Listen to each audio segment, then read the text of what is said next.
On July 17, 2025, Rawalpindi's night was shattered by the wail of emergency sirens. The city, usually bustling with life even after dark, was suddenly gripped by fear and uncertainty as the sound echoed through the rain-soaked streets. The relentless rain had finally overwhelmed the city, and floodwaters surged through the streets. Hours of downpour had left drains clogged and roads submerged, with water levels rising faster than anyone could have anticipated. Families in low-lying neighborhoods like Gawalmandi and Katarian scrambled to gather essentials, wading into rising murky water. Parents clutched their children tightly, while others tried to salvage whatever they could from their homes, braving the cold and the darkness. Streetlights flickered out, leaving only lightning to reveal the chaos as the Nala Lai overflowed. Each flash illuminated scenes of confusion, neighbors calling out to each other, searching for missing loved ones and trying to find higher ground. The city's main storm drain had failed. Water poured into homes, alleys, and roads, turning familiar places into rivers. Streets that once bustled with traffic were now unrecognizable, swallowed by the relentless current. Panic spread as the sirens signaled not just warning, but the collapse of all defenses. The blaring alarms became a soundtrack to the city's collective anxiety, urging everyone to act quickly before it was too late. For thousands, the night became a desperate struggle to survive. Some climbed to rooftops, others helped neighbors to safety, all hoping the waters would recede before dawn. The monsoon's fury was historic. There was nowhere for the water to go. The city's defenses, built for lesser storms, were no match for the sheer volume of rain that kept falling hour after hour. Rawalpindi's infrastructure buckled, and the city was left at the mercy of the flood. Bridges collapsed, roads caved in, and communication lines were cut, isolating entire neighborhoods. As the water kept rising, the ordeal had only begun. Residents watched helplessly as the flood crept higher, threatening everything they owned and loved. By dawn, Rawalpindi would wake to a city transformed by disaster. The scars of the night would remain, a stark reminder of nature's power and the resilience of those who endured. The disaster's trigger was the monsoon's unprecedented intensity, a force of nature that arrived with little warning and overwhelming power. For days the skies had been heavy and ominous, but no one could have predicted the sheer volume of water that would soon fall. A sudden cloudburst in Chakwal dumped an astonishing 400 millimeters of rain in just 10 hours, sending torrents of water racing down the hillsides. These floodwaters surged relentlessly toward Rawalpindi, where the Nala Lai was already swollen and straining against its banks. Once a vital storm drain that protected the city, the Nala Lai transformed into a raging, uncontrollable threat. Water levels surged past the 16-foot flood mark, overwhelming the city's defenses and leaving residents in shock. Years of neglect had left the Nala choked with silt, plastic, and waste. Unable to contain the deluge, its banks finally gave way, unleashing a torrent of destruction that swept through neighborhoods and markets alike. Water crashed into homes and markets, sweeping away vehicles, belongings, and debris in its path. Streets that had bustled with life just hours before were now submerged and eerily silent. In the city's dense, low-income settlements, families had no time to escape. The water invaded their homes with terrifying speed, forcing many to flee with nothing but the clothes on their backs. Rawalpindi's rapid, unplanned growth had pushed more and more people into harm's way, narrowing the floodplain and leaving little room for the river to expand safely during heavy rains. For years, engineers and city officials debated possible fixes, new barriers, dredging, better waste management. But the fundamental problem remained: nature would always reclaim its path, especially when ignored. The overflow was not just a natural event, it was a disaster shaped by human choices, by a city that had ignored its own geography and the warnings of the past. The Nala Lai's fury was both a warning and a consequence, a reminder that when nature's boundaries are crossed, the results can be devastating for all.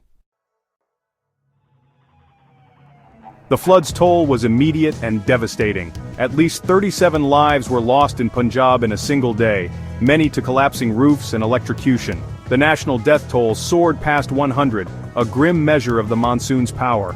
Thousands of homes were destroyed, possessions ruined, and families displaced. Schools closed, daily life halted, and the city plunged into darkness as power grids failed. With no electricity, communication broke down and the heat became unbearable. The psychological scars ran deep. Fear, loss, and uncertainty haunted survivors. For many, this was not the first flood, but it was the most traumatic. The floodwaters stole more than belongings, they shattered any sense of security. Rawalpindi was left to grapple with grief and the daunting task of rebuilding. The community's resilience would be tested as never before. Just hours before disaster struck, the Pakistan Meteorological Department issued urgent evacuation orders for the Lai Nula Basin, warning of imminent danger as heavy rains threatened to overwhelm the city's fragile defenses. Officials moved quickly, using every tool at their disposal to alert the public. Loudspeakers echoed through neighborhoods and government workers posted evacuation notices along the riverbanks, urging families to leave before it was too late. Sirens blared through the streets, amplifying the urgency of the warnings, but for many residents, leaving simply wasn't an option. Some had nowhere else to go, while others feared losing their homes and belongings forever. "Where are we supposed to go?" one woman cried, clutching her children as water rose around them, her voice trembling with fear and uncertainty. The sense of helplessness was overwhelming. The choice was impossible: abandon everything they had worked for or risk facing the flood's wrath. For many, the decision was agonizing, torn between hope and fear. Panic and helplessness swept through the community as water surged with terrifying speed, turning familiar streets into rivers and homes into islands. The chaos was unlike anything many had ever experienced. Memories of the devastating 2001 flood deepened the fear. Residents knew too well what the Nala could unleash, and the scars of past disasters haunted every decision. Authorities urged people to avoid electric poles and flooded roads, but the reality on the ground was chaos and confusion. Emergency workers struggled to maintain order as the situation worsened. For those trapped inside their homes, staying put was dangerous, but moving through the floodwaters was just as risky. Every decision carried life or death consequences.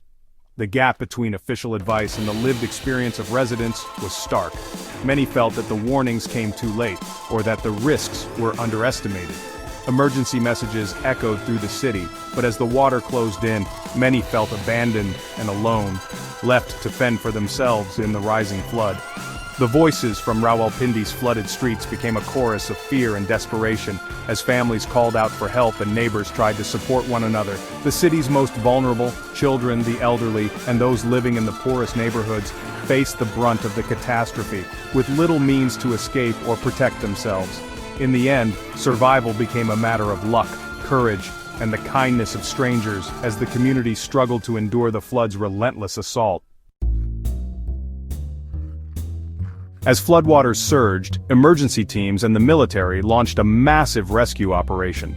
Navigating debris-filled waters in inflatable boats, they raced to save those trapped in the hardest-hit neighborhoods. Temporary shelters sprang up in schools and public buildings, offering refuge to thousands. Community spirit shone, neighbors formed human chains, mosques broadcast rescue information, and volunteers braved the currents. Despite heroic efforts, the scale of the disaster overwhelmed resources. Many waited hours for help, as emergency centers fielded desperate calls. Authorities urged self-evacuation where possible, knowing not everyone could be reached in time. The threat of more rain loomed, keeping the city on edge. The response revealed both the strength and the limits of Rawalpindi's resilience. In the face of disaster, solidarity became the city's lifeline. The 2025 flood echoed Rawalpindi's tragic history, recalling the devastation of 2001. That year, a record cloudburst killed over 70 and left the city in ruins. Promises of flood walls, dredging, and expressways followed, but most solutions stalled or proved inadequate. Early warning sirens were installed, but structural fixes lagged behind. Illegal construction and waste dumping continued, narrowing the Nula and raising the risk. Each flood triggers urgent action, but complacency returns as memories fade. The cycle of disaster, response, and forgotten promises repeats. Rawalpindi's struggle is not just with water, but with its own failure to adapt. Without lasting change, history is doomed to repeat itself. Rawalpindi's crisis is where unchecked urban growth meets the force of climate change. Concrete replaces green space, blocking water absorption and overwhelming drainage. The Nala Lai, choked and narrowed, can't handle the runoff from a sprawling city. Climate change supercharges the monsoon, making extreme rainfall more frequent and intense. The city's infrastructure, built for a gentler climate, is now hopelessly outdated. Vulnerable communities in floodplains suffer most, exposed by both local neglect and global warming. The flood is not just natural, it's a product of decades of poor planning and environmental disregard. Solutions require urgent upgrades to drainage, strict zoning, and better waste management. But global action is also needed to address climate change at its root.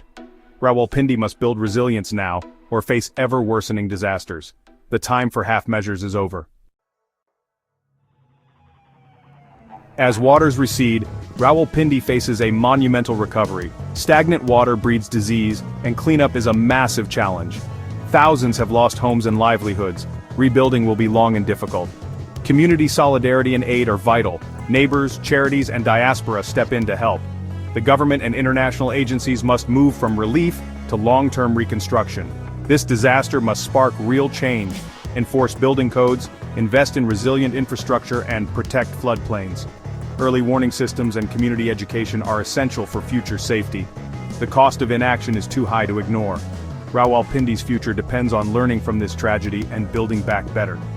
With determination and vision, the city can transform its relationship with Nala Lai and ensure this catastrophe is never repeated.